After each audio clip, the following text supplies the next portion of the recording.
Hello friends, ఈరోజు మనం గోంగూర పచ్చి రొయ్యలు ఎలా తయారు చేసుకోవాలో చూద్దాము. కూర దానికి కావాల్సిన పదార్థాలు: పచ్చి రొయ్యలు ఒక పెద్ద కప్పు తీసుకోండి,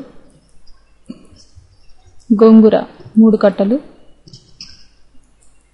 శుభ్రంగా కడిగి పెట్టుకోండి, పసుపు చిటికెడు తీసుకోండి, కారం 2 స్పూన్లు, కరివేపాకు కొద్దిగా, ఆయిల్ మనకి కూరకు సరిపడా, ఉప్పు రుచికి సరిపడా, ఆనియన్ ఒకటి సన్నగా తరిగి పెట్టుకోండి, ఇది అల్లం వెల్లుల్లి ఆనియన్ పేస్ట్, ఇది ధనియాలు గసాల పేస్ట్, పచ్చిమిర్చి ఒక 6 తీసుకోండి, కొత్తిమీర 1 కప్పు, గరం మసాలా 1 స్పూను. ముందుగా మనం కళాయి వేడి చేసుకొని వేడెక్కిన తర్వాత దాంట్లో మనం ముందుగా పచ్చి రొయ్యల్ని ముందుగా ఫ్రై చేసుకోవాలి. ఇది మనకి ఒక 2 నిమిషాలు తొందరగానే ఫ్రై అవుతాయి అన్నమాట. పచ్చి రొయ్యలు మరీ ఎక్కువగా మాడకుండా లో ఫ్లేమ్లో వేయించుకోండి. ఇప్పుడు కొద్దిగా పసుపు, కారం, కొద్దిగా ఉప్పు వేసుకొని ఒక 2 నిమిషాలు వేయించుకోండి. ఈ విధంగా వేగిన తర్వాత ఒక ప్లేట్లోకి సపరేట్గా తీసి పక్కన పెట్టుకోండి.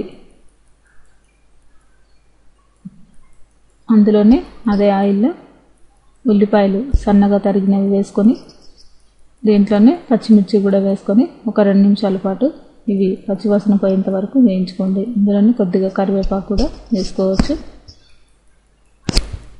ఇది మనకి అదే ఆయిల్లో చేసుకోవచ్చు, లేదంటే సపరేట్ ఆయిల్లోనైనా ఈ కూరని ఇష్టం లేని వాళ్ళు తయారు చేసుకోవచ్చు. ఇందులోనే అల్లం వెల్లుల్లి ఆనియన్ పేస్ట్ 3 మిక్సీ జార్లో వేసుకొని పట్టుకొని ఈ పేస్ట్ని ఈ కర్రీలో వేసుకోండి. ఇందులోనే మళ్ళీ ఒక 2 స్పూన్లు ధనియాలు గసాల ఈ మిశ్రమాన్ని కూడా వేసుకొని పచ్చివాసన పోయేంత వరకు ఒక 2 నిమిషాల పాటు వేయించుకోండి. ఇందులోనే మనం గోంగూరని శుభ్రంగా కట్ చేసుకొని శుభ్రంగా కడుక్కొని ఈ గోంగూరను కూడా దీంట్లో వేసుకొని ఒక 2 నిమిషాల పాటు ఉడికించుకోవాలి.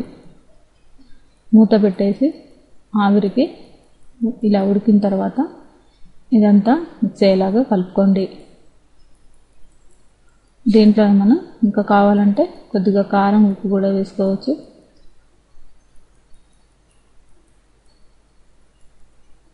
చూస్తారు కదా, ఈ విధంగా దీంట్లోనే మనం వేయించి పెట్టుకున్న పచ్చి రొయ్యలను కూడా వేసుకొని ఉడికించుకోండి.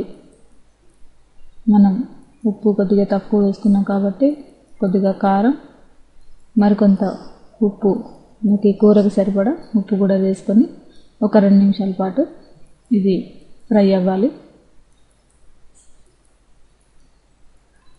ఇది మనకి మూత పెట్టేసి ఒక చిన్న గ్లాసు వాటర్ వేసి ఈ గోంగూర పచ్చి రొయ్యలు అంతా కలిసేలాగా కలుపుకోండి.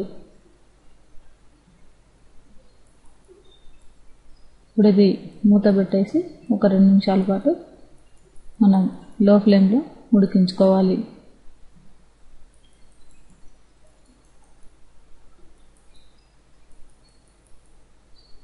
చూసారు కదా, ఈ విధంగా మనకి ఆయిల్ అంతా పైకి వస్తుంది. ఇలా ఆయిల్ పైకి వచ్చిందంటే మనకి కర్రీ రెడీ అయినట్టే. దీంట్లో చివరిగా గరం మసాలా పౌడరు,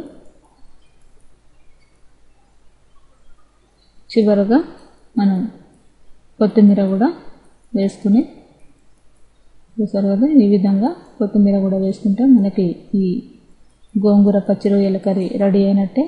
ఇది మనకి రోటీలోకి కానీ రైస్లోకి చాలా టేస్ట్గా ఉంటుంది. ఈ రెసిపీ కనుక నచ్చినట్లయితే మీరు లైక్ చేయగలరు.